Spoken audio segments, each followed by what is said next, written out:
small, colorful memorial stands out against the gray on US 377 near Bowlegs. It's not the only memorial in honor of 12-year-old Rindy K. Isaacs. Friends, classmates, and the Konawa community have left mementos at the middle school, as well as the fence near a dugout where she played softball. Everyone in the small town is coming to grips with the loss of Isaacs, who was killed Friday night when an SUV collided head-on with a school bus in which he was riding. Isaacs was killed in the fiery crash along with the driver and passenger in the SUV. I think people think about these things happening, and of course they see the things happening, statewide from year to year or nationally year to year, but they really don't think it's going to hit home. Superintendent Corey Ellis and his team made the decision to close schools on Monday. He and his staff spent the day in meetings trying to find the best way to welcome the students back to class on Tuesday. You know, nothing that you can do can really prepare you for the emotion that comes with it, or the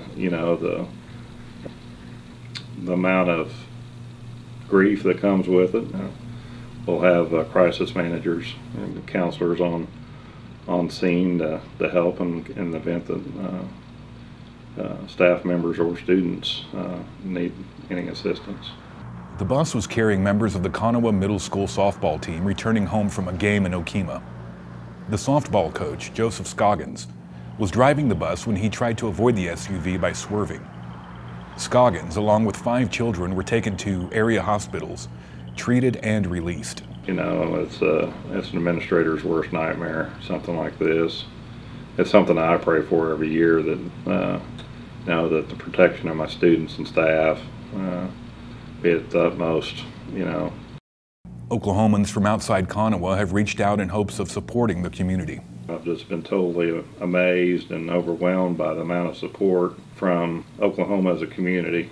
And kind of like what I said last night at the vigil, at 6 o'clock, there wasn't just 1,300 people from Konawa, there was 300,000 people from Konawa, because everybody seemed to have Konawa on their hearts and minds, and it was felt.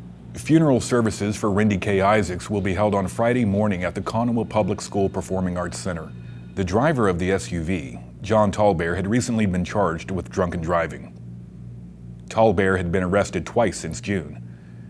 He was arrested and charged in December for being in actual physical control of a motor vehicle, possession of a controlled substance, and possession of drug paraphernalia.